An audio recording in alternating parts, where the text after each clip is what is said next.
little one. Is it August 3rd? Yeah. I saw that. Why do I have this? You just leave it up to the side. You don't, no, you don't want to mess with it. That's the TV behind.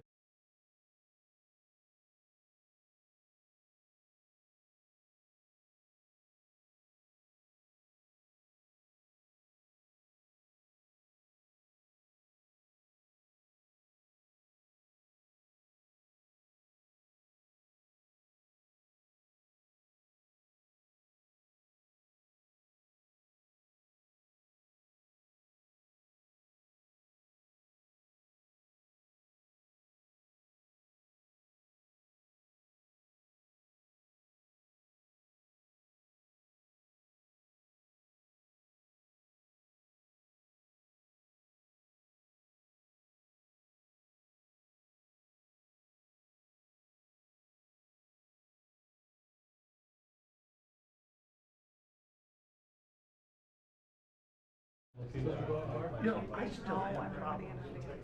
Monday maybe Fiji, Walmart, or a store. Do I need, what are people gonna think? So I always stick one in my pocket just in case. I have one hanging on my shifter in my car. Yeah, I got one. No rider. No rider. So, No rider. all right. I think we're about ready.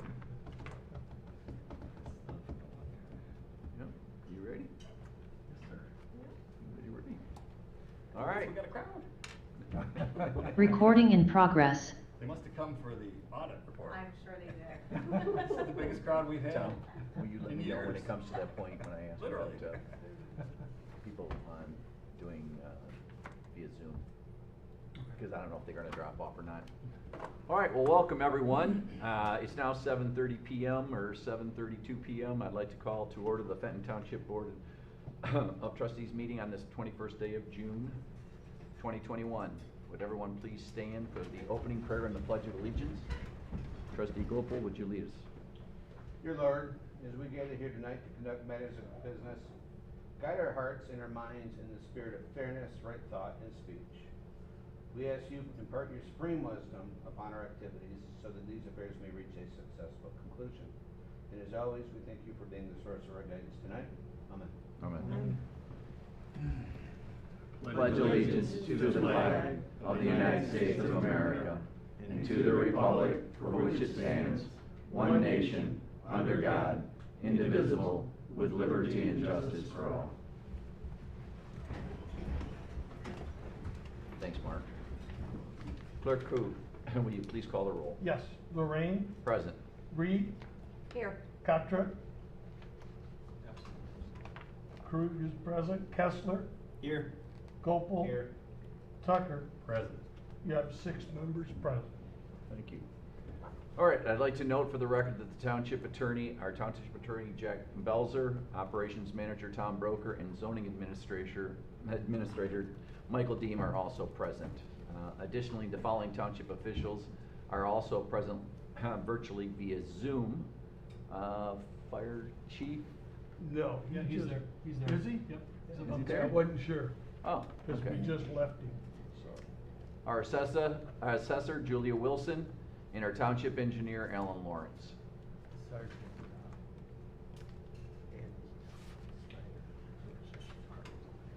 Oh, and present here we have our, from the Sheriff's Department, Andy. All right, Tom, do we have anybody attending tonight's meeting via Zoom? Looks like we have one resident on. That's Lyle Wen, he's the applicant for Lombardo Homes for the site of Creek. Okay. All right, so Tom, will you detail the procedures then? Sure.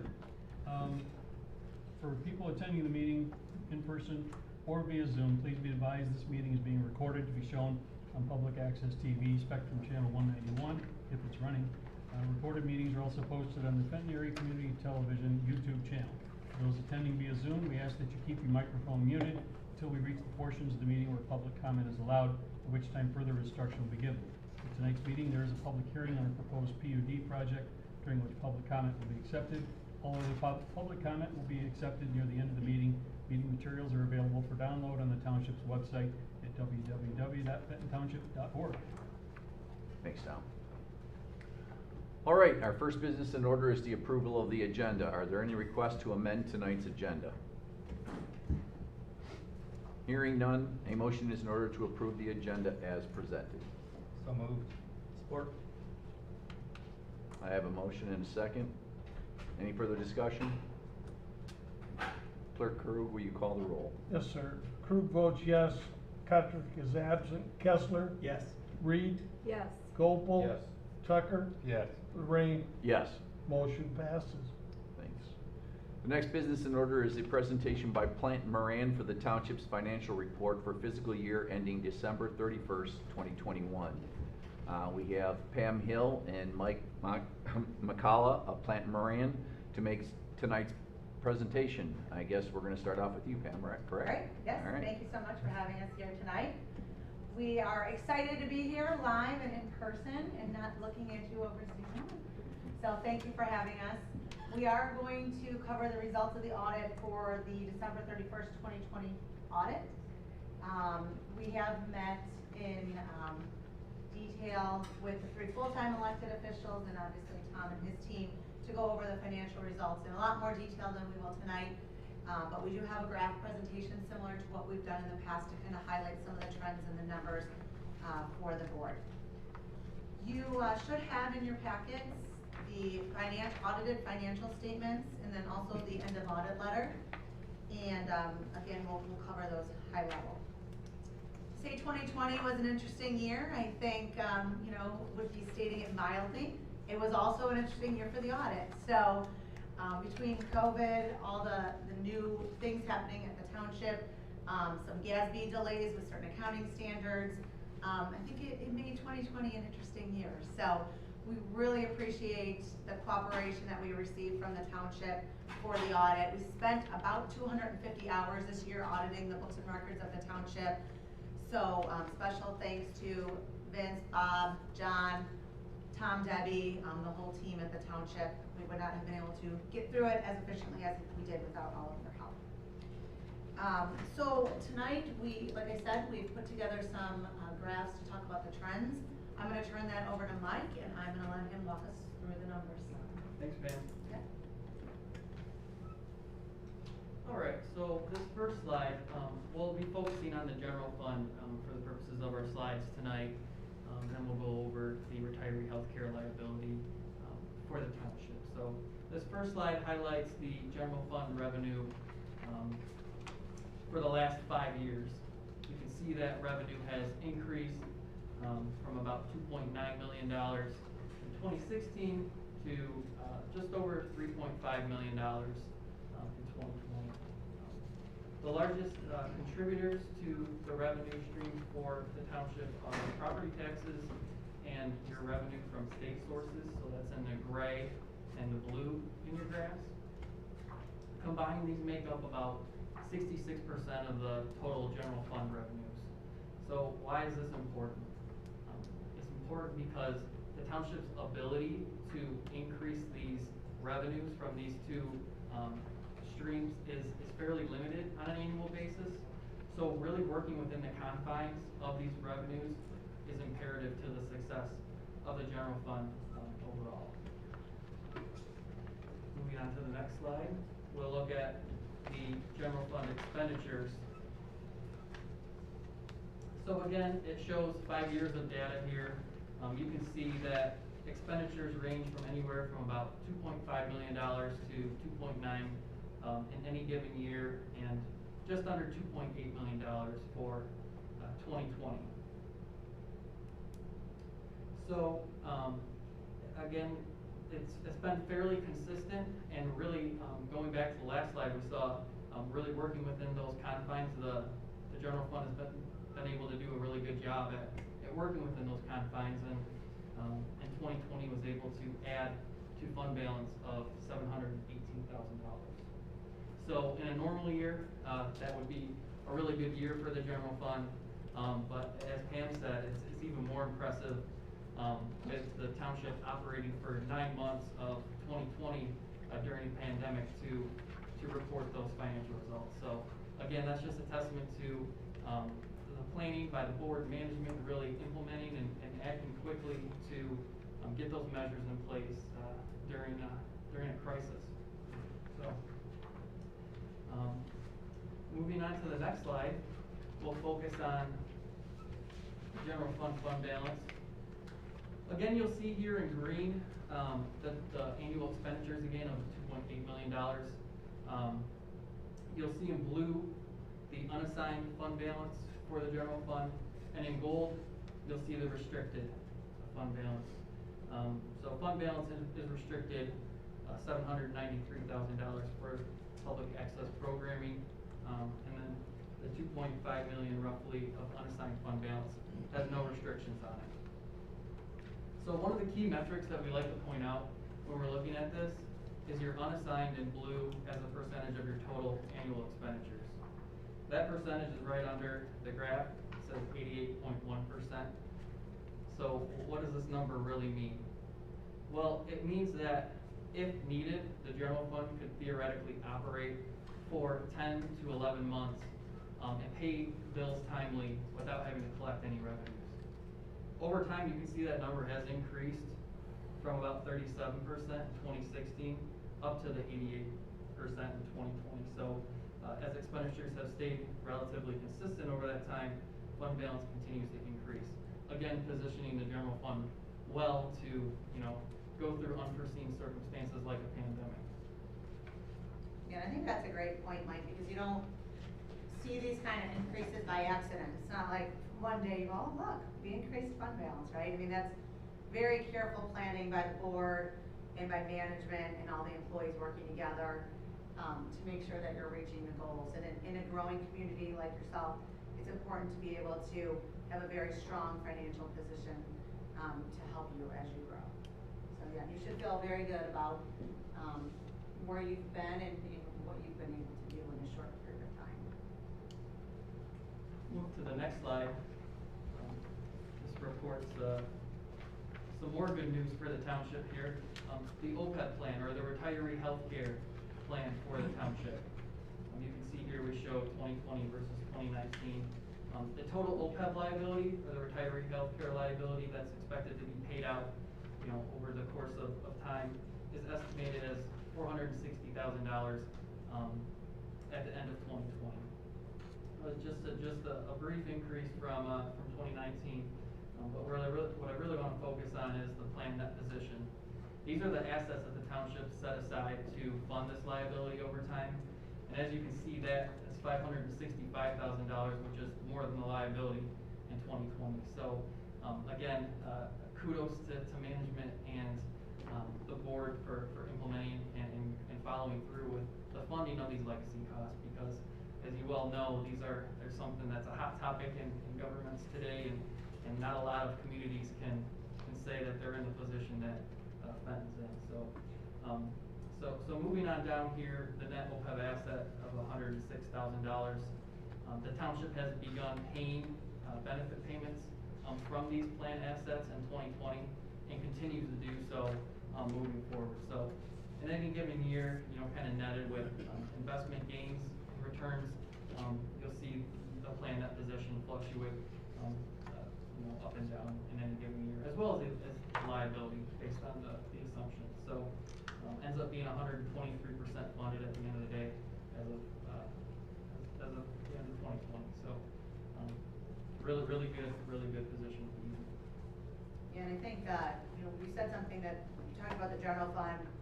The benefits were now paid out of the OPEB plan. So now what that really means is that frees up that money that was in the general fund and allows you to have a little more flexibility in your budget related to that. So again, something you should feel good about.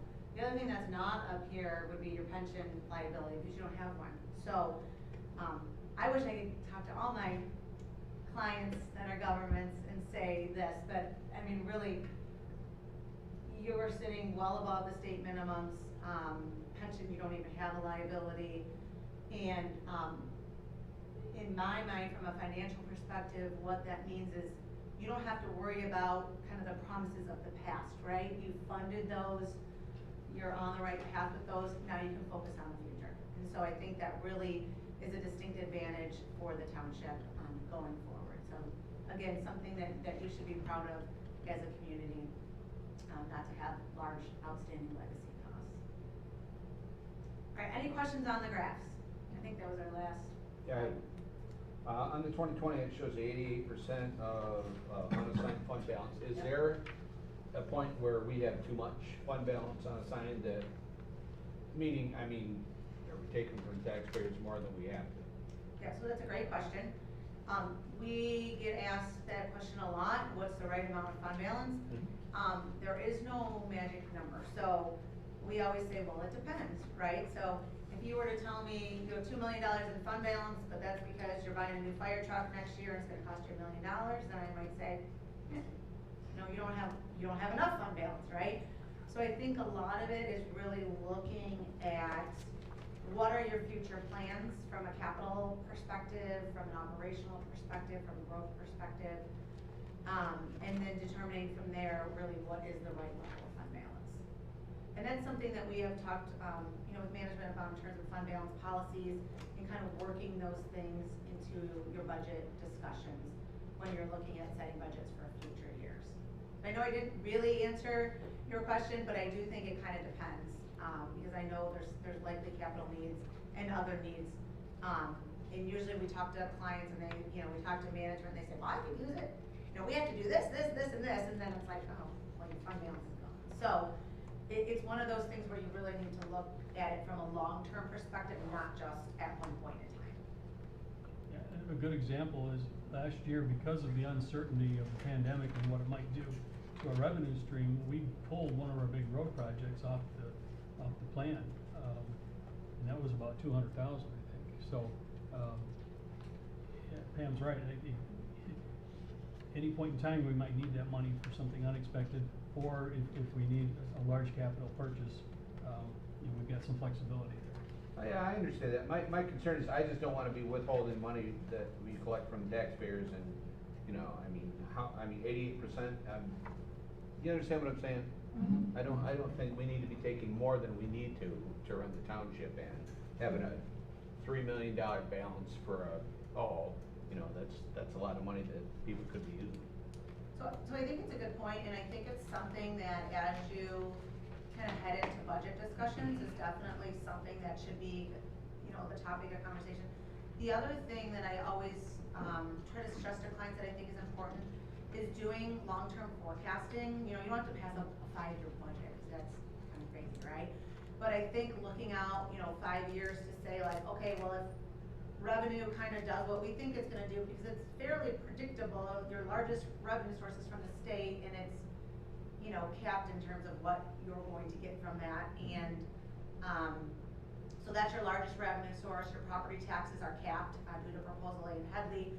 So you can pretty much get a good feel for where those numbers are going to be, over the next 5 years. And then that'll help you kind of make decisions on the expenditure side, and also, to your point, where do we wanna be? Or do we have positions we haven't filled because it was COVID and we didn't know what was happening, or whatever, whatever the case may be. But it will help you guide discussions. So, and then I'll tell you, like, in 5 years, did we add another $1 million, or did we take another $1 million? And I think that'll also maybe give you a little bit of a better perspective on, is that number the right number at this point? So it's just something to consider. Thank you. Sure. All right, if there's no questions, there was an end of audit letter attached to it. I was not planning on going over this in detail. I know you've all had it. The one thing I did want to point out was that if we had any findings, they would be reported in this letter. We did not have any internal control related findings. So I think that's definitely worth noting.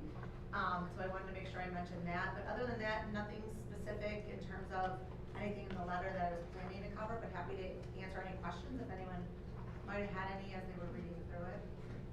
Are there any questions from the board at all on the item?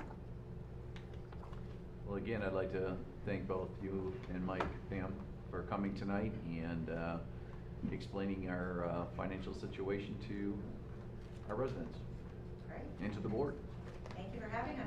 All right. Thank you. All right, moving on, the next business in order is the meeting minutes. Included in the packet are the minutes from the June 7th regular meeting. Are there any corrections or requested revisions to the meeting minutes? Hearing none, the meeting minutes stand approved as presented. Next business in order is expenditures. Are there any questions from the board regarding any of the invoices? I had one question. Bear with me. I'm a nerd, I'll take notes. It was this northern concrete pipe.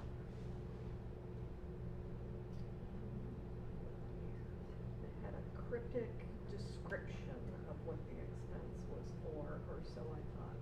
Materials for rag collectors. Can you explain what that is? It's kind of a Yeah, slang Tom. term. I was hoping so. What we, It's an important one. That was at your house, I was didn't like, you see it? oh. one of the things we've successfully implemented into the sewer system are these modified manhole pits, to collect solids and all the things that get flushed that shouldn't get flushed. So it sinks to the bottom, Where I thought we were decomposes, going. and then the water goes through the sewer line and doesn't clog things up. We've had such good success with the two that were installed, the committee decided to move forward with a couple more. And so, it's basically building a very large, wide manhole with a deep bottom in it. And then the elevation of the pipe is up higher, so the science of it is pretty impressive. So I don't know if members of the sewer committee want to chime in any more details, but that's what I know about it. And I assume that then allays the problem of having to pay someone to come in and remove those clogs down the line, literally. We were spending money to try and find out where they were coming from, Mhm. and, you know, then there's the fix, and pointing the fingers, so it's really a fairly cost-effective, it's essentially a septic, if you didn't have sanitary sewer, you have a septic tank that's buried underground. Right. It's basically that modified with some pipe elevation changes that allow, because the stuff that they tell you is flushable really isn't. No. So please don't flush. Right. But if we have something like that in place, and it catches them, that extra time allows them to decompose where they're not taking down our pumps, which is, you know, expensive, and backups are the biggest problem that you get out of that. Very expensive stuff, so.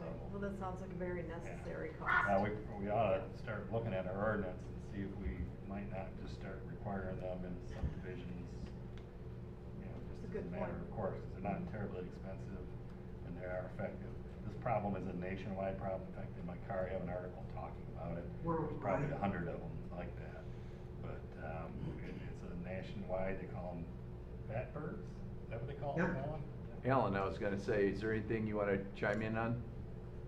Well, it sounds to me like everybody has really been studying this. The rag separator, as it's already been stated, is a design that we came up with for the township because we have 57 pump stations. Rags get into those pumps and it does nothing but destroy them. It was costing us a lot of money, not only to clean it out of the pipes, but also replacing pumps, which was just a continuous thing. This has slowed that way down and has helped a lot. Great, thank you for the explanation. Thanks, Alan. That's our township engineer. All right, any other questions on the expenditures? All right, hearing none, a motion is in order to approve the expenditures totaling $452,041.54 for payment. So moved. Support. All right, the motion's been moved and seconded. Is there any further discussion? Clerk Crew, will you please call the roll? Yes, sir. Reed, Yes. Copel. Yes. Pardon me. Tucker, Yes. Kessler, Yes. Rain. Yes. Crew votes yes, Patrick is absent, motion passes. All right, the expenditures stand approved as presented. All right, moving on to the next business in order of public hearings. Rezoning R 21-002, diverse real estate, real estate LLC parcel 06-31-200-008 which is south of Byram Ridge subdivision with access to Lobdell and Linden Roads, requesting R3 to PUD, public hearing and ordinance introduction.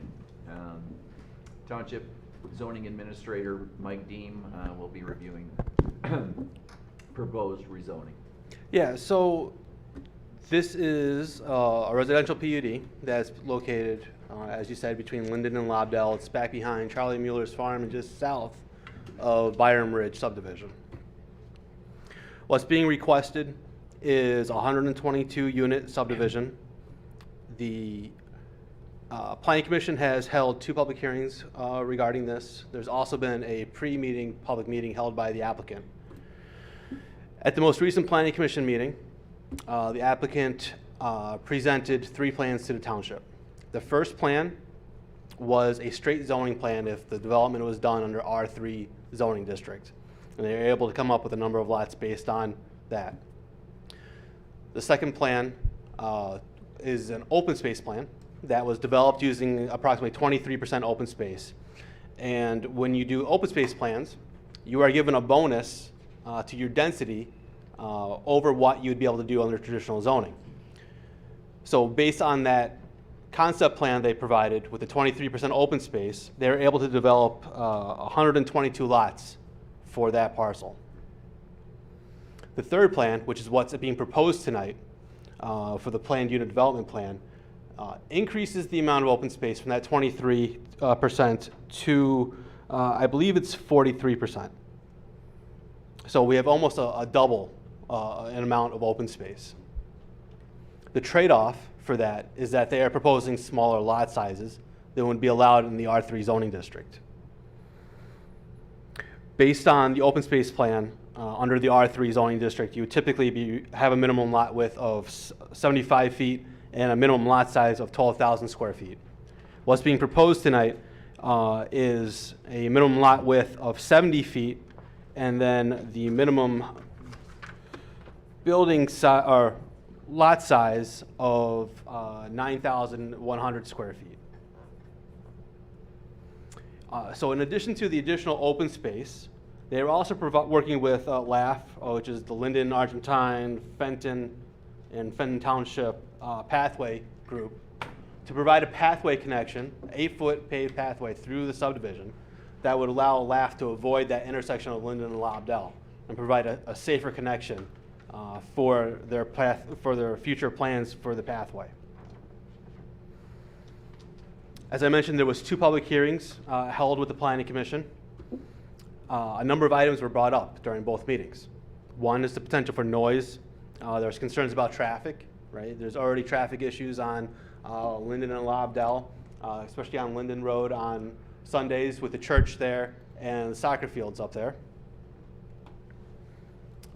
There was concerns about existing wildlife, although the Planning Commission did not find any protected species as part of their review.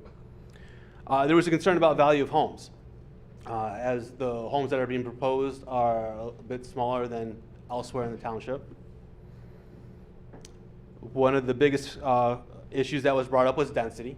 When the applicant originally came in, their project had 142 units, and they reduced that down to 122 based on their concept plans that they provided and the public comments that were made. There was concerns about storm sewer capacity, which I think Alan can address to say that there is capacity there. There's also been concerns with odors relating to the sewer on that part of Lobdell Road. There were concerns with stormwater management, right? Because people are concerned about having a new subdivision and how that's going to affect surrounding properties. The last thing they want is to have their property flooded because there's a new subdivision there. We had the residents, there's one property on Lobdell and one property on Linden that are directly adjacent to the entrances. So that was a concern for them. The applicant addressed those concerns by rearranging some landscaping and provided greater buffers in those areas. There was questions or concerns about the proximity to farm operations and the history of pesticides. The applicants did do an environmental study that determined that there was no pesticide issues there. And then there was concerns about groundwater and how adding another 122 homes would affect existing wells. The majority of these issues that were brought up are site plan issues that would be addressed during the engineering phase. So when we talk about stormwater management, that has to be addressed, right? It's both the township and county restrictions are on that, regulations are on that. You know, sewer, again, that's part of the engineering phase. Traffic and noise, you know, the location of the curb cuts and what potential bypasses, again, those come in that next phase. So a lot of the concerns are still out there, but they will be addressed during the site plan review portion of the project. As I mentioned, the Planning Commission held 2 public hearings. Unfortunately, at the last Planning Commission meeting, John wasn't there, but we did have a recommendation from the Planning Commission for approval. It was 5-0. And the basis of that determination was that by reducing the lot sizes, you were actually increasing the amount of open space, which is one of the main goals of the master plan and the open space part of the zoning ordinance. And then providing that public benefit of the LAF pathway, allowing a connection that avoids the Linden and Lobdell intersection.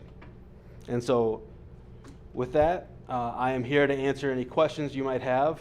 Lyle Wynn from Lombardo Homes is also on Zoom. I'm sure he wants to give a little presentation and discuss the project with you guys also. Lyle, why don't you go ahead and proceed, and since you're here, and if you'd like to give a presentation or make comments. Well, yeah, thank you. Yes, I'm Lyle Wynn with Lombardo Homes. We're at 13001 23 Mile in Shelby Township. Mike Deem actually covered most of my bullet points quite well, so I won't pull up a PowerPoint here, but I will go on to add that after that first Planning Commission public hearing, he was correct. There were 2 major topics to try to address. One was density, the other was lot sizes. And the positives that came out of the meeting is the Planning Commission was very encouraged by the large park area that we proposed in the middle of the subdivision, maintaining the perimeter buffers, and coming to the community with a moderately priced housing product for an underserved area. So that was our challenge, to go back to the drawing board to look at that, and I think the Planning Commission looked at, solved that issue. We maintain that large park area, maintain the buffers, and go on to say, I believe every single lot we are showing has direct access to either a buffer open space or the center open space. So there are no back-to-back lots. They all have some form of access to open space. Now the perimeter buffer actually helps increase the setback, if you will, from the property boundary to where homes could be built. So with a 50-foot buffer, 30-foot rear setback, the closest any structure could be is 80 feet from the property line. Whereas under traditional zoning, you could potentially have homes right up to within 30 or 35 feet of the actual boundary of the subdivision. So it acts as a nice buffer, increases the setbacks, allows it to save trees in those setbacks while we build utilities. Mike did cover all the main topics. I know this is a public hearing, so certainly you could open up for a public hearing, and I'm going to answer questions from yourself or the public. All right, thanks, Lyle. All right, we'll now open the meeting up for public comment on the proposed PUD rezoning. We ask that you limit your comments to 3 minutes or less. Is there anyone here in person that would like to address the board? Yes. Should you step up to the mic and, yes, and just state your name. You don't have to give your address or anything. My name's Chris Ward. I live on Hogan Road, dirt on Hogan Road, and I grew up on Lobdell Road my whole life pretty much. I think it's a bad idea. I just think you gotta stop somewhere with these subdivisions. Owen Road's all subdivided, Lobdell Road's busy. There's just too many people, and it's a nice little country. We're right at the breaking point now. It's gonna end up being like a joint novi. We just keep, when does it stop, all these subdivisions? Make a stand, no more subdivisions. You just quit. Lobdell Road is like an expressway. You can't get out, it's too many people, and it's just way overcrowded. Just, that's gonna be 500 more people, I would say, or more. Boom, in that one little area, crazy. Not right, bad idea. Don't make a subdivision, cancel it. Thank you. Thank you very much. Is there anyone else in the audience that would like to speak? Mr. Goldstein.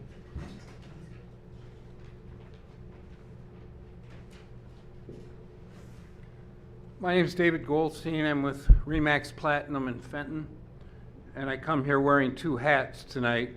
The first hat, in all reality, is that I've been representing Moran Farms for 15 years, and of course Moran Farms are the owner of this property, and feel very much in favor of this being developed. On top of which, a lot of people don't know that in 2005, this property had a conceptual approval from the Township Board for a large subdivision when it was 82 units. And unfortunately, that subdivision did not fly because of the impending housing crash.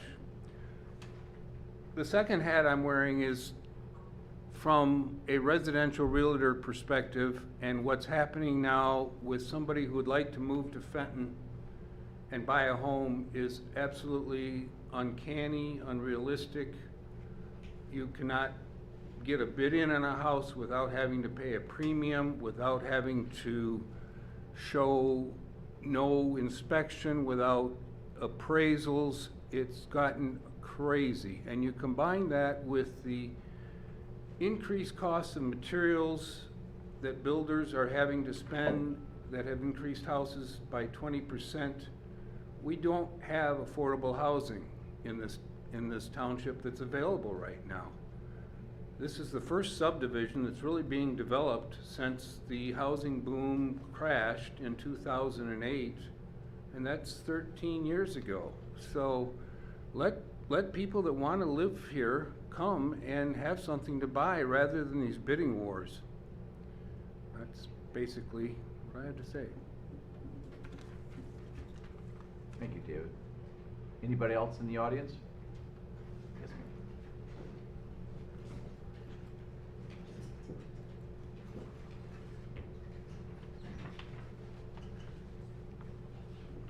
My name is Trudy Stars, and my husband and I live right next door to the proposed entrance to Cider Creek, I believe they're calling it. And first off, we're not against development, but we've been there almost 38 years. In our home, we have developed, we have nurtured, we have made improvements, and it is our forever home. This is not a forever home development. So, development that was built right to the north of us was supposed to be a whole different thing than it turned out to be. And the property, when the Axel property, as I refer to it, that Moran Farms now owns, when it was originally rezoned, it was supposed to be large lots, nice homes. My philosophy here is if you build it, they will come. But we don't need more, to your point, sir, underserved development in our area. We're surrounded by it. We are surrounded by it, and we don't need it to be squeezing us out any more than it already is. We need nicer homes, well cared for homes, forever homes for people. I know the Dunlap, and I'm surprised they're not here. They're beside themselves. They have their forever home on Lobdell Road, again, where that road entrance is going to come in and destroy their beautiful, tranquil home that they've built. That is their forever home. We want our forever home to stay nestled as it is. I thank God we have a couple acres surrounding us, so we're not going to be they're not gonna have them right in our backyard, but we're certainly gonna be able to wave to him because he's building them right tight to our land. And that is farmland, and it should be embraced as such. It should be nice homes. There's not everyone needs to be, not everyone needs a $150,000, $200,000 home. I'm sorry. If you build that kind of home there, it's going to be transient people that are just that, coming and going, not taking care of their places, and that's what you're going to end up with. And if that sounds a little bit uppity, I don't think it is. It's just being realistic. If you build nice homes, people will come and buy nice homes. So build fewer homes on big lots and let the nature survive around it. I just think you're making a very short-sighted, you know, if you go this direction, it's very short-sighted, and you're gonna regret it because the traffic is horrific. And in our driveway, when we wanna pull out on a weekend, if there's church going on or soccer going on, we cannot turn left. We have to turn right and go all the way around just to get to Linden, or we end up going to Fenton, and then you have that whole issue of the Owen Road congestion. It's a nightmare already, and this is only gonna make it that much worse. So I really wish you would relook at the plans and leave the R3 zoning as is and make them build nice homes with nice finishes, not all these aluminum sided with not even a lick of brick or anything else on them. I've seen the renderings, and the one that was in the Tri-County was not the kind of house that they're gonna put there. According to what we've been provided with, it's not. So I please wish you would reconsider. Thank you, Trudy. Anybody else news? Yes. Yes.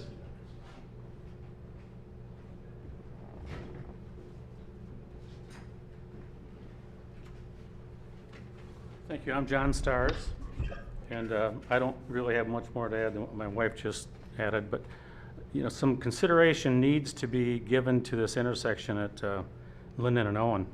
And I know when at the last Planning Commission meeting, Mike, we talked about this, and one of the commissioners said, you know, that's really not our concern. We're not here to talk about roads and anything else. We're here to talk about this plan. And I understand that. But sooner or later, someone needs to address it. I mean, that intersection now is ridiculous. At 5 o'clock at night, cars are lined up damn near to Whitaker just because there's stop and go and people can't get through. So I don't know if roundabout's the answer. I don't know if three-way stop's the answer. But we're adding a whole lot of people here one way or the other. It has to be addressed. So Vince, I don't know who at the road commission you talked to get this handled, but something's got to change there. The traffic for the soccer field there is ridiculous. I don't even try to turn left on weekends. I take a right just to get out of there and hopefully find a way back into Linden or wherever. And I tell you, David, if this proposal was for 85 homes or 84 homes, whatever you said, I'd be the biggest cheerleader for it going, because that's the right size for this property here. That's the right size. That's the right amount of homes. And I tell you, you drive down Owen Road now, and there's some beautiful homes back in there, beautiful homes. And that's what we need here. We don't need cheaper homes, we need nicer homes. Thank you, John. Anyone here that's present that would like to speak? If not, is there anybody virtually on Zoom that would like to speak? Yes, I don't know if you can hear me or not. Randall Dunlap, 6286 Lobdell Road. Wish we could have been there in person, but so we're here on Zoom. I kind of agree with Mrs. Starr.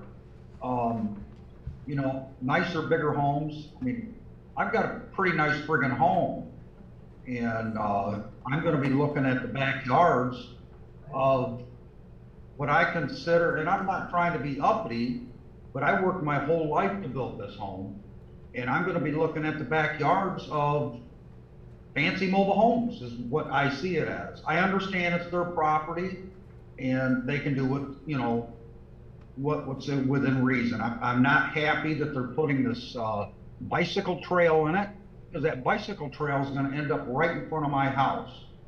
So, you know, I have this beautiful home that will end up with a paved 10-foot thing all the way down it, which will destroy my home. A lot of things, it's just not the houses, it's the aftermath of what happens. Traffic is horrendous. We had an accident right out in front of my house the other day. And once that entrance is out there, you're gonna see a ton more. You know, like I say, it's their property, they can do what they want, but I'm not happy with that amount of houses. That's really all I got for you. Okay, Randall, thank you. Thank you. Is there anybody else on Zoom that would like to talk about the PUD rezoning? No other public out there. There's no other public out there. Alrighty, I will now close the public hearing. Okay, the second reading and vote on adoption for the proposed rezoning ordinance will be conducted at our July 6th meeting. Can I ask one question of Mr. Wynn? Sure. Just, what size home would these lots support? I didn't see that, maybe I missed it in the presentation, but I didn't see, based on the setbacks, on average, what size square footage of home would this support on these lots? So I will be glad to answer that in a couple of ways. The actual envelope that can accommodate a home will be 50 foot wide by 70 foot deep. So that would be the absolute maximum you could do. However, the home products we have that are slated for here ranges from about 1,400 square feet to colonials up to about 2,800 square feet. Okay, thank you. I guess if there's any other board. Yes. Yeah, let me talk for a minute. Sure. Somehow, I don't miss very many planning commission meetings. I have managed to miss both of the planning commission meetings where this particular application was discussed. And I will tell you, you'll hear about this when, you know, it comes back up for vote. I don't believe that our ordinance allows the plan that they are presenting. Okay? I don't think that there's any provision in our ordinance that allows you to reduce the minimum lot width below 75 feet. I don't believe there's anything in our ordinance that allows minimum lot sizes of less than 12,000 square feet. So you turned me back for 15 minutes. I'm not sure what happened. You know, I wasn't there. And I get the notion. I am a big, huge fan of bike paths, and I'm sorry for the gentleman that would come in front of it, but I'd be right in front of his house if it was there. So I'm good with that. But I don't find anything in our ordinance that says you can ignore the rest of our zoning ordinance requirements if you give us something that we like. And I frankly think that's bad policy to even start thinking about that sort of thing. We have an ordinance, it tells us what you get when you use this open space thing, and I'm a huge fan of the open space plan, okay? So my point on this, I'm gonna be good with either of the other two. They had a straight R3 plan, which is, you know, just go to the planning commission, start building, you can do that. They had a open space at 1.23 with, as I understand from Mike, and I'm catching up on this, that meets the minimum lot size requirements and meets the minimum lot width requirements. So for a frame of reference, you know, what you need to do is you need to back all the way out, okay? Because this is zoned R3. And if you're just sitting here with R3, what you get under our ordinance is 20,000 square feet minimum lot size, 20,000 square feet minimum lot size if you have sanitary sewer. If you don't, it's 1 per acre, okay? So the density is 20,000 square feet. I don't know what the average lot size is here, but I just calculated one that happened to be looking at me, 9,000 square feet, okay? So, again, just looking at regular R3, the minimum lot width is 100 feet, okay? We built thousands of them when things were going crazy before they hit the market in 2008. We were building, we were holding 2 meetings at the planning commission. We were pumping those through on those size lots with those kind of restrictions. We were doing a ton of open space plans, and they were selling like hotcakes until they weren't. And So starting at R3, 20,000 square feet, 100 foot of width, okay? Then you dive back into the open space stuff, and it's, you guys don't have the ordinance with you, but I'm looking at it. And basically what it says is that if you leave certain percentages of open space, we're gonna give you more density. Okay? Because your density, you know, based on R3 is just, I think it's 1 unit per acre. And this is 65 net acres. This would be like 65 units under R3. Okay? So you go to open space and it says, hey, we're gonna give you a density bonus if you give us certain percentages of open space. And it goes from, you know, less than 20%, that's one unit per acre. And it goes all the way up to 50% where you can get 1.5. And I'll be honest with you, that's what we were cranking through. They were coming through at 1.5 units an acre, and they were going crazy. There isn't anything, well, let me just finish with this. The footnote that I'm talking about says, okay, if you give us 50% open space, you get 1.5 units per acre. It also tells you what the minimum lot size and the minimum lot width is under those scenarios. Okay? So if you're in R3, which this is, and you're under 20,000 or under 20% of open space, you're back at 20,000 square foot minimum lots. If you got more than 20,000 square feet, you get 12,000 square feet lots. Significant difference from 20. This is not quite half, but it's a significantly smaller lot than what R3 allows. Okay? 12,000 square feet, not 9,000 square feet, 12,000 square feet. It also tells you if you got 50%, well actually you don't even need it, if you got 20% or more open space, the minimum lot width goes from 100 to 75. That's what's in our ordinance, okay? I know of no provision anywhere that says that you can say less than 12,000 square feet. Okay, and that's if you got 1.5, that's if you got 50% open space. You get 1.5 units per acre, and you can't go narrower than 75 feet. I can't tell you how many site plans I looked at when we were booming, where they would come in and they would have smaller lots on them. They don't meet the schedule of regulations for size, okay? Why are they doing that? Well, because if they use smaller lots, they can say, I got more open space. And they get a bigger percentage for that, okay?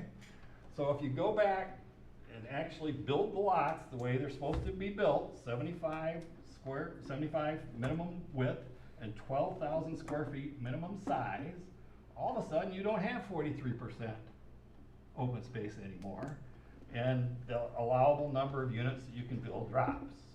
So that's why they try, I can't tell you how many times I do it. They come in, they'd be 65 feet wide, they'd be whatever. Our ordinance is pretty clear on this, okay? It tells you what you get if you have certain amounts of open space. It doesn't say you can go in and start doing whatever you want if you got other things in there that you like. So I'm not gonna be voting in favor of proposal 3. I'll take proposal 1, I'll take proposal 2. So I mean, what I've been told about those is true.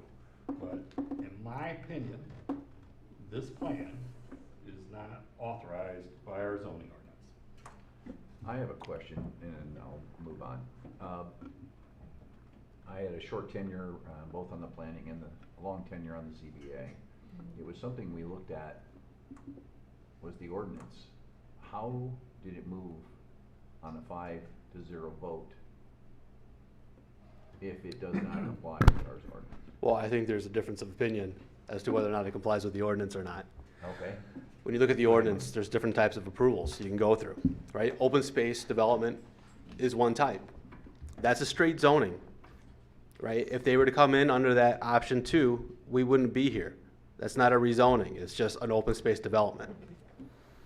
The planned unit development in concept, right? The purpose of that classification in zoning ordinances is to provide flexibility. It's sort of like a super variance, right? It allows give and take based on the site conditions. And when you The intent of the zoning district is a planned unit development zoning district is designed to provide a framework from which a developer upon its initiation can relate the type, design, and layout of residential and or commercial uses to particular site and particular demand for housing and other local commercial facilities in a manner consistent with the preservation of property values within the established residential areas. This section also provides added degree of flexibility in the building design and land use arrangement so that the mixture of housing units and provisions of common open space can be provided. And so what's the give and take? They provided the plan 2, that had the 23% open space, that provided them the bonus to get this number of lots. Now what they're asking is actually reduce the size of the lots, not increase the number of lots, but decrease the size of lots and provide additional open space. So that open space is a benefit that flexibility that the planned unit development is asking for. And so that the whole point of having the planned unit development is to provide that flexibility. If we're going to go straight zoning, that's the open space development. That's the process you go through. The whole reason of having the planned unit development section is to have a flexible ability for developments to come into the township. Okay, Mike, is there anything else? If I could, the problem with Mike's, and I understand what Mike's saying, but the problem with that is an ordinance is a law, and you have to have specific parameters. And what Mike's interpretation, and Mike knows this stuff very well, but my problem is with Mike's interpretation is somebody can't look at the ordinance and know what they're allowed. So Mike may say this meets those requirements. Some other planner that Mike leaves and somebody else comes in, they may say something different. You need, any ordinance, any law has to have specific parameters, specific guidelines to tell you what you can or can't do. It's not like, you know, if you're a nice guy, we'll give you a little more leeway. That doesn't matter if you're a nice guy or a jerk. It ought to be the same exact parameters. Well, I mean, the PUD section itself specifically, I mean, does not provide parameters for density. Yeah, I know, and I've had this discussion before, and I don't agree with that approach myself. Legally, I don't agree with that because it doesn't have specific parameters. And using a PUD for one type of development as opposed to some larger plan, I think, in my opinion, it's a misuse of that PUD development. But the circumstance here is there's no standards. I mean, what's the standard for the next piece of property alongside of this that wants to come in and, you know, say everybody here is replaced? Does somebody else coming in, all new people, new planner, new attorney, new board, are they going to know the exact same parameters that are being used here? And I think not. And that's my 2 cents. I mean, I just don't think there's specific parameters within your ordinance that anybody can follow. They can look at that and say, okay, the speed limit's 55. They know. I don't follow it, but that's what it is. I think our meeting minutes ought to reflect that on June 21st at 8:28 p.m., 2 lawyers agreed on something. So then in your Can we investigate that? In your opinion, when would you use the planned unit development section? Well, that's easy, Mike. What he says is correct. The idea is flexibility, and what it allows you to do is take different uses. Because until we master plan that area where we allowed basically a lot of different kinds of uses, that didn't exist until a couple years ago. You were either straight residential or you were commercial. You couldn't have residential units on top of a commercial structure because you were zoned either commercial or residential, and one of them didn't work. So a PUD allows you to come in with those kinds of different uses, mix them together, and do different things than what you normally do. But under what you just said, there's no standards for that. So where's the standard that would allow you to do that, other than we know it makes sense? Well, you read it to me. You read it to me in 3.21. It talks about how the flexibility to do this. Well, how is that different than the flexibility? Let me finish, Mike, please. What 3.21 has in subsection B is a list of things that you can change if you're doing a PUD.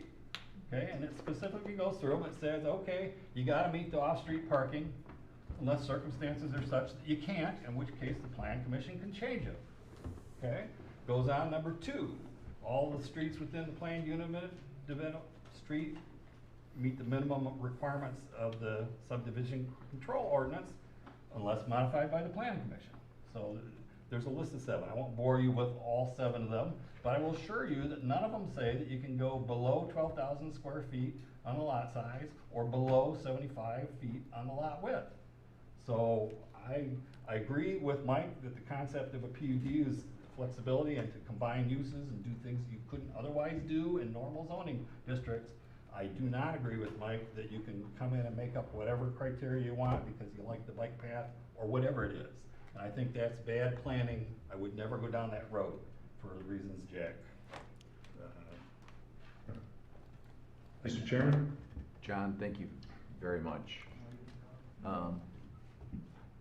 We've closed public hearing. Do you want? I don't care. Lyle, go ahead and I haven't had a respond. chance to meet him yet. No, public Yes. hearing is closed. Just. Yes, we have dealt with many projects as planning and developments, and they're all very similar in terms of attempting to allow a petitioner to provide a better design, have flexibility in that design to produce that. The logic behind how we got to the plan was essentially what I laid out, the original straight zoning site plan. An open space site plan which generated 122 lots, although a percentage increased law 128. When you go through that, and we went to the plan unit development with the same number of lots, not asking for more because we can get more open space. We wanted to produce a better style development. We wanted the community to have larger open space. We did not want to increase density because we're providing more open space. So we laid out the logic of how we got to that 122 number. And I think it made a lot of sense. Can we develop it with the 12,075 foot of frontage, meet those standards? Yes, and we showed how we can do that on one of the plans, but provides very minimal open space, very fragmented open space, and doesn't consolidate it for just one real nice area in the middle of development. So the PUD is intended to help us and allow to promote better development, to allow some flexibility to create that. And that's why we came in. We did not use it to create more density. All right, thanks, Lon. Is there any other board discussions? I'd like to throw some things out there, Mr. Supervisor. Seems like it was a golden opportunity. The congestion out there, excuse my French, is asinine. It gets so congested that the people cut through the subdivision at Owen and Linden Road towards the soccer field. And there's been many incidents where someone has been close to being hurt. And that could cause some ratifications I'd have to have an attorney talk about. Throwing in the LAF bike path, in case somebody wants to know, it was turned down by Fenton Township voters because they found out when the powers to be in Linden, Argentine, and Fenton, and if you want their names, call me,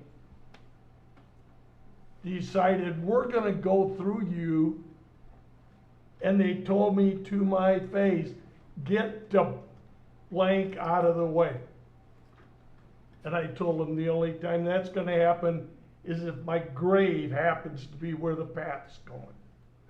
They wanted Fenton Township to pay 54%, and we wouldn't get anything for 5 years. Homes like this, I would agree would be needed, but not at that number. And it goes back to what Mr. Tucker was saying. We have some rules. And I said here, and some people will chuckle, but I wrote, "Shut up, Bob," and I've put, what, the 10, 12 check checks next to it. And I told Right. myself, no, Bob, say what you want. There's another issue that shouldn't be brought up, and I've already kind of noted with our supervisor. I'll talk to him about that later. But I think if we truly need this number of homes, any number of homes would be appropriate. But there are conditions that letting somebody ride their bikes up and down a trail are not covered. And we're looking at a Health and Safety Act. Thank you. Thanks, Bob. Anything else? Okay. No. I was just gonna say, you also have within your power, you could order a traffic study. You require a traffic study to be brought to if that's an issue. Wouldn't that be at the planning level stage or? Hey, we've never done it. I mean, We talked about it, I but don't know never why. done it. You know, we've never, in all the years I've been doing them, it doesn't mean we can't. No, you absolutely Yeah. can do that, for sure, Yeah. require that a planning study, that the Well, that planning is a commission or congested the area, board that's for sure. have a If- traffic study if- presented. If I may say something, we will ask for a traffic count in that area. But that's a little. Well, it's different than a study. Yeah. Yeah. Yeah, I mean, the count is interesting, but he's talking about an actual traffic study that takes into account the number of trips that will be generated by the 100 and whatever number of unit houses that would be out there and how that would impact traffic flow on those two primary roads out there. And that would take movement by this board. Yeah, I mean, you have to send it back to Send it back to planning planning commission. Right. Right. And I'll promise anybody that's sitting here, if you need a motion, You're gonna make I've it. just already made it. Know where to go? Yeah. Yeah. We're not voting today though, Bob. I know. I'm talking about the traffic study. Oh, okay, well, that we could vote on today. All right. Okay, the second reading and vote on adoption for the proposed rezoning ordinance will be conducted at our July 6th meeting. We are going to move on. The next business in order is reports. Are there any committee reports to be made to the board this evening? All right, hearing none, the next business in order is communications. Election Commission meeting July 6th. Coach Correct. Krug, will you Well, explain? Or this is a meeting we have to hold weeks prior to the election.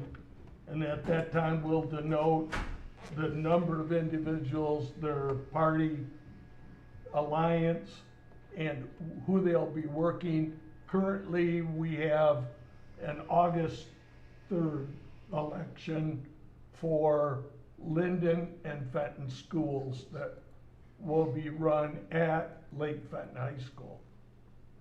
So I just need the committee to review the workers and the way we're gonna set it up. And the 6th is within the state parameters of when we have to do it, that's all. We usually do these, like it says in your pad, 7 o'clock, they don't normally take that long. All right, thanks, Clerk Krug.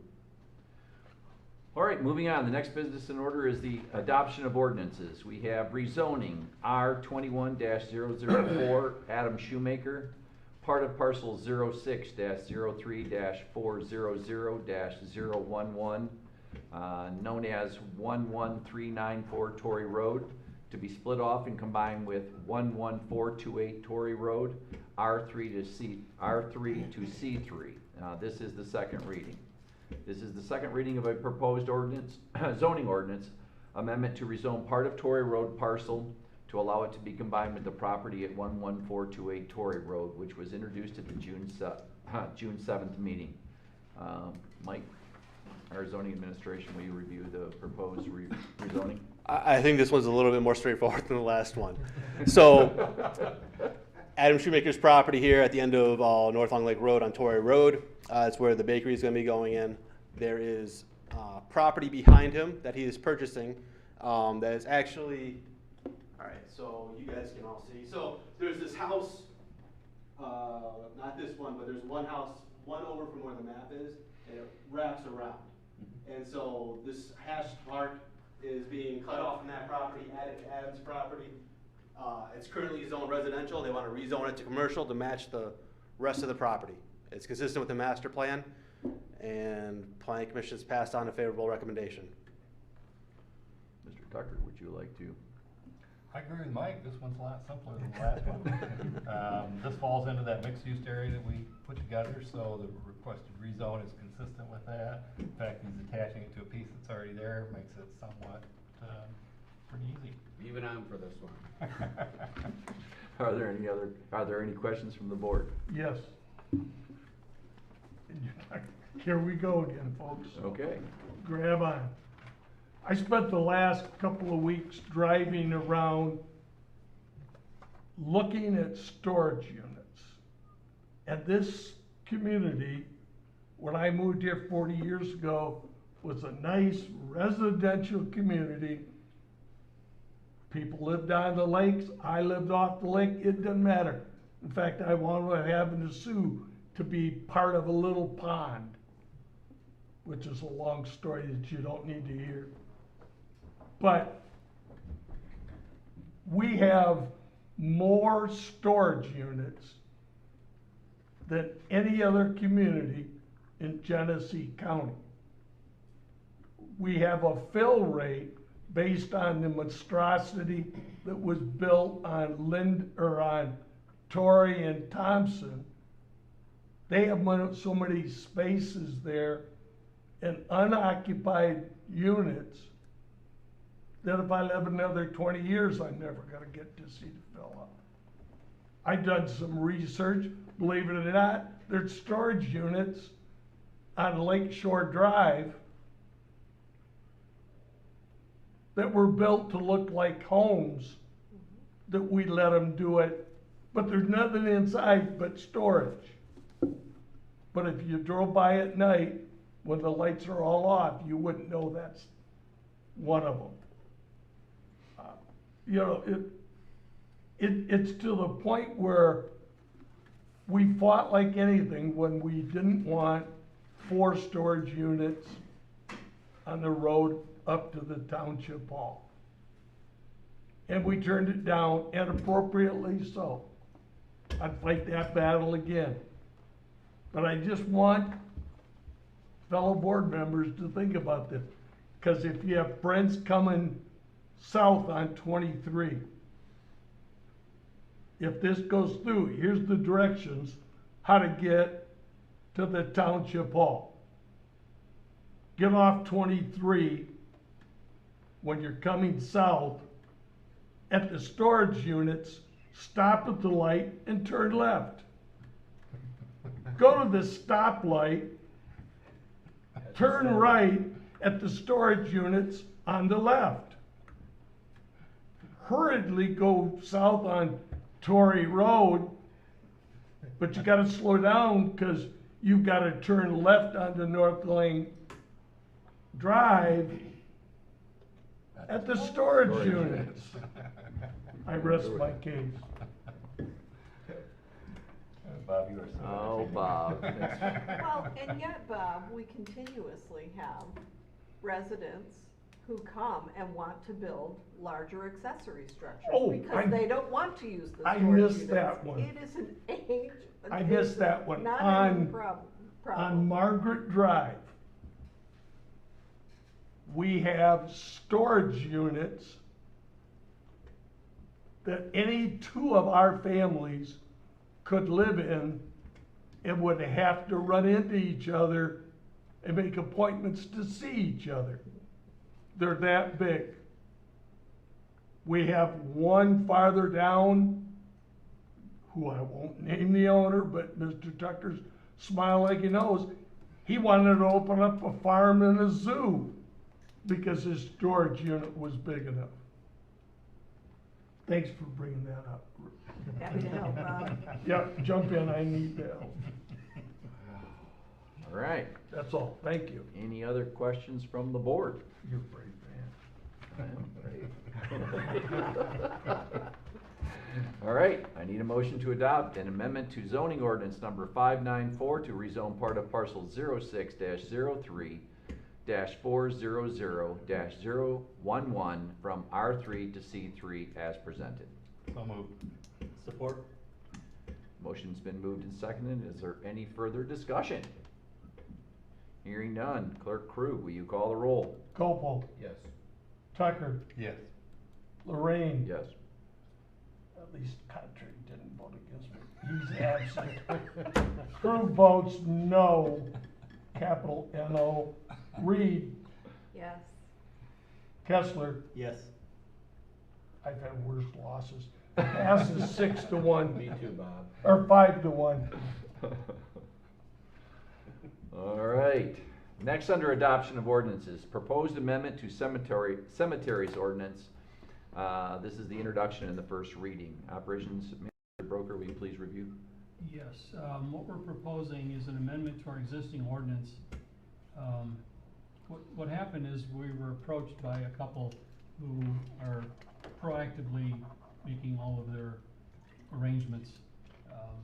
And what they wanted to do was have buy a single plot and put cremated remains for both of them in one plot, which certainly makes sense. It's an industry standard, but our ordinance doesn't currently allow it. So we're proposing to amend the ordinance to allow, as you see there are 4 instances where more than one person can be interred into a single plot. The first 2 are already in the ordinance, but we broke them out into a list format, which is a mother and infant or 2 children buried at the same time. The 2 that are being added are non-cremated remains of 1 and cremated remains of a second, or cremated remains of 2 people. It makes sense for going forward, because that seems to be a more prevalent method, and so we're proposing to amend the ordinance so that is allowed. Thanks, Tom. Are there any questions from the board? So no restrictions on relationship, it can just be any 2 people? In theory. Okay. Yeah. Yes. I mean, it's probably unlikely that would happen. Yeah, I just didn't know what your thought Yeah. process was. It sounded like it was a family-oriented sort of thing, but I mean, certainly. If you want to say that they have to be related, we could add that. No, I'm okay with it now. No, that's a can of worms you don't want to open. Well, we have a definition of a functional family in the ordinance. What are you guys afraid of? The non-functional Non-functional. families. Right. You're afraid of dredging that up again. Yeah. I'll make a motion to adopt ordinance as presented. No, this is No, the we first don't reading. have to do it This is till- introduction, so we can't adopt it. But I'll put that down. You want to make the motion. I want it to. Okay. I would be less restrictive than this actually, but. Any other questions from the board? All right. Yeah, can I ask one question? Why just two cremated remains in one plot? I mean, what's the magic number of 2? I just know several, I mean, It's just, knowing what I've done in my career, I've had several times where there's been more than 2 people perish at the same time in the same family. And I'm just trying to make sense of why it's just cremated remains of 2 people.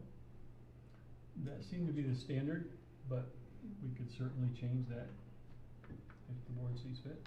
I'm almost in agreement with Mark. I just don't Seems like see there's where. plenty Could be a of little space restrictive. available. Yeah, and If it was Sharon and I and my daughter that died in a car accident, Absolutely. and we all wanted to be cremated, I see no reason that well, that we should restrict, that we couldn't. I mean, is there a state law that restricts it to 2? I don't believe so. there is a current state law, because I wound up using it, much to my chagrin. Sherry and I had to bury 2 infants that died on the same lot, but they were not cremated. Okay, They were I get that. caskets. I get that, and I'm sorry for your loss. I understand that, but I just, again, I mean, Andy's seen it too, or, I mean, I'm thinking of the family, 6, carbon monoxide, Yeah, 6, Couple 7 years years ago? ago. Yeah. It happens. That's a fair question. Why would we care? Why would we? I don't care. Particularly when it comes to cremated remains, I mean, you could. I'm just good with deleting D out of the, How many could you put? I mean, you could put Michigan Stadium full of cremated remains in a single. Only thing you're doing is hampering the sale of your cemetery lots, but so what? You know, Yeah, well, land land is- consumption. consumption, Land it's cons- unnecessary land consumption, You wanna I put sort an of up, get wanna that. put an up to number instead of saying two for D? Can I ask a question? I don't have a copy of the ordinance, but do the cremains have to be interned in some type of a vessel, or can they just be dug in a cemetery lot? Our ordinance requires that any remains, whether they're cremated or not, have to be in a vault. Most of the people that sprinkle them do so Right. illegally. Illegally. So, Mhm. I'm not stopping that either. But is a vault a container, or is it a Yes. vault? No, it's a. A vault is either plastic or concrete enclosure. At what size, though, I guess is my Well, it question. depends. I mean, if big enough to hold the vessel. Yeah. Yeah, The the vaults, ashes. the vaults that actually sell are casket-sized vaults, so. Right, but you could get vaults for But urns. cremated remains are Right. Okay, yeah, like yeah, a vaults cracker for that, box, yeah. about the size of a cracker box. Correct, I've seen the cremains before, I was just curious if they had to be in a vault, or could you put 30 of them in a casket size vault? I think state says you have to be in a vault, because when I, here in reliving, we had to make vaults specifically to fit Okay, the 2 infants we lost. just a point of curiosity more than anything else, thank you. No problem, Fred. Any other questions from the board? All right, the second reading and vote on the adoption for the proposed ordinance will be conducted again at our July 6th meeting. Okay, moving on to the next business in order is unfinished business. This is returning back the proposal to redesign and update Fenton Township's website. I'm going to let Operations Manager Broker revisit that. I won't go through the same information we did last time. I think everyone, had a good understanding of the costs and the differences and why the recommendation is being made. What's been added this time is information regarding the potential to do an ordinance codification or the compilation. I found out there are 2 different products that Minicode can provide for that. So I did, for reference purposes, put in the costs of that. I think people just board members wanted to see what kind of numbers are we talking about if we're going in that direction. So there are two options. One is full codification with legal review, which is a big upfront cost, but then just $400 a year for the online hosting plus $20 a page for updates. Or you do the self publishing option, which is a conversion process without the legal review, and then you pay $3,000 a year for a software license and do your own updates. So we're not planning to make that decision tonight on which way we want to go, but just for reference, we wanted those costs out there in conjunction with the website costs. When you say the big upfront cost, are you talking about the $8,950 number? Yes, yeah. Okay, 'cause that didn't strike me as big for the task that's involved. No, I didn't either. it's not bad at all. Just legal It's a- review, In fact, I including thought- legal review? Yeah, I thought like you're nuts if you don't do it, but. Yes. Yeah, Thank you for again, that. that's the discussion for a different meeting. That's Yeah, a meeting right. discussion, but Well, when but it came in that low. Terrain tonight, because, Yeah. you know, the product that you're trying to do is the one that allows you to do that. Right. So I think that has an impact on what your thoughts might be about which vendor you choose tonight. So to me, that was useful, and to see that you can do that for only $9,000. That's one of the biggest areas where I get complaints about the website, is you can't get to the stuff that we need as far as the ordinances and that sort of thing. So. I mean, that even includes, they'll make sure that, they'll compare our ordinances to state law to make sure we don't have any discrepancies. You can get the Muni Code ordinance work apart from the website work. Because there are some of the townships there that are listed on these other things, like Grand Blanc Township, for example. They use one of these other outfits for their web design, but they use Muni Code. And Muni Code is really the premier ones for ordinance stuff. Correct. Any, So, would you want to expand it? yeah, a question, Sure. what Jack's saying. So we could do, Grand Blanc Township has actually it's the revised site. And you're saying for the extra part that we want, or that we're concerned about, we could also go to Municode for that? Right, that's what Grand Blanc Township did. They use that other outfit, but they still have Muni Code for all their ordinances.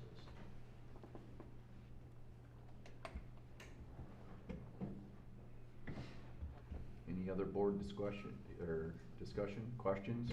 We went over it quite a bit last the board knows my thoughts. All right, hearing no other questions, I need a motion to approve the website redesign, hosting, and support proposal for Municode as presented. So moved. Support.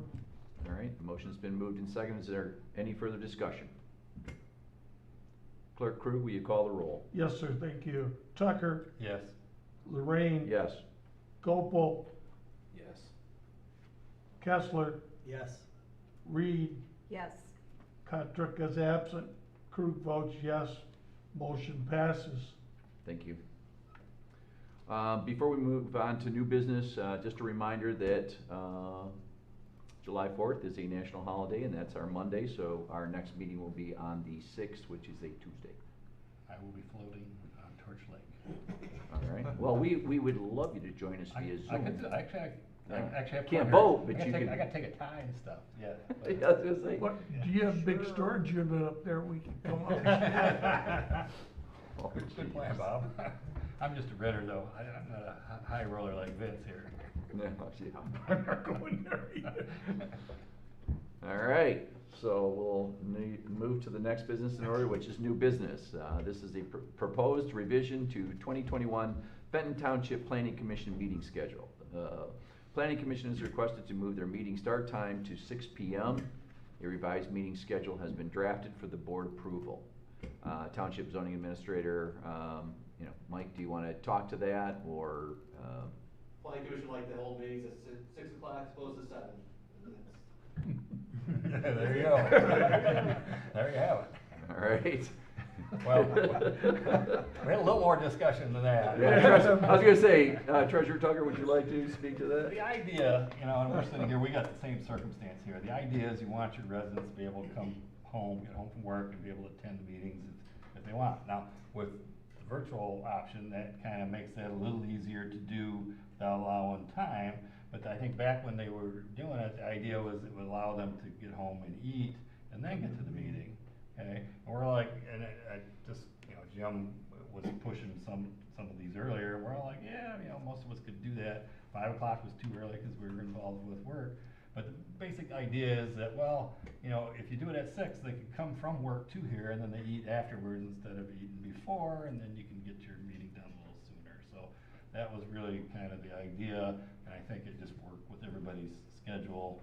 But if you take into account that the notion is to allow people to get home and get to the meetings, you can live with the notion that they eat after instead of before.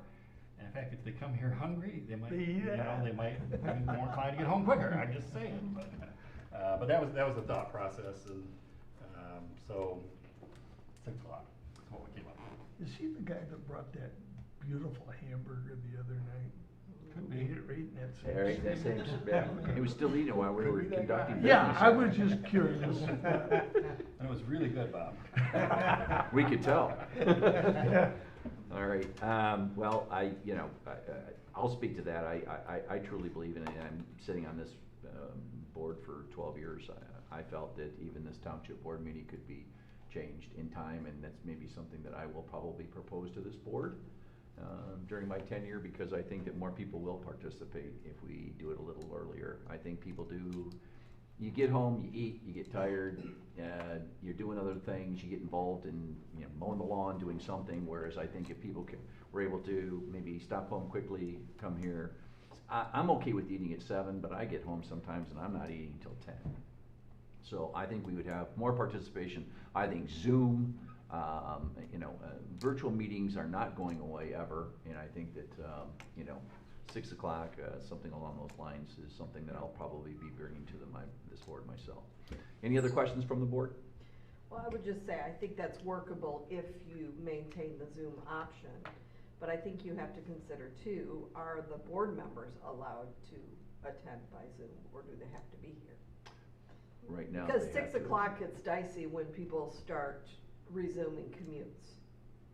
I know I'm typically, if I'm commuting to my job, I'm not typically back in Fenton at 6 o'clock. Well, I'm not talking 6, I was just saying that maybe we do Right, a little I'm earlier. just saying for this, Right. it seems to work in Versus today's 7:30. situation, but Yeah, once 7:30. people start, longer commutes again, it could pose challenges.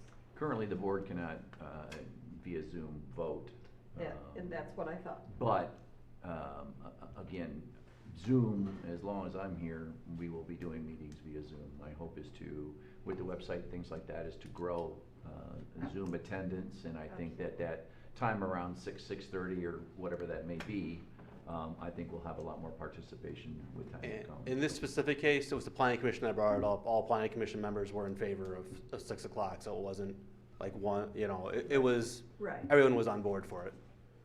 If the membership changes in a few years, it may not work. Right, and we can change to 6:30, 7 o'clock, not later than 7, but, yeah. Okay. Any other questions from the board? Hearing none, I need a motion to adopt the revised 2021 Fenton Township meeting schedule as presented. So moved. Support.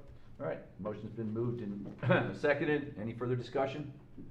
Clerk Crew, will you call the roll? Yes, sir. Lorraine? Yes. Patrick is absent. Kessler? Yes. Gopel? Yes.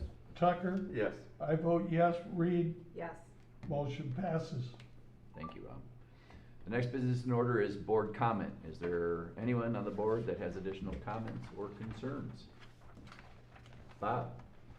I got some, but I truly do, but I want to talk to you in private. You said you didn't want to eat at 10 o'clock at night. Oh, boy. All right. Hearing none, we'll move on. The next business in order is public comment on agenda or non-agenda items. We will now open up the meeting for public comment on agenda or non-agenda items. First, is there anyone in the audience wishing to address the board? Hearing none, we'll move on to virtual via Zoom. Is there anybody that is here virtually that would like to address the board? Township people. Looks like it's township staff. Looks Oh, we like got- township staff. Okay. All right. Let me see. Wow, not bad. 9:02. It's now 9:02 p.m. If there's nothing else, I say good night, and the meeting is adjourned. Good night. Good night, Alan. Good night, Melissa. Good night, Julia. Oh, it said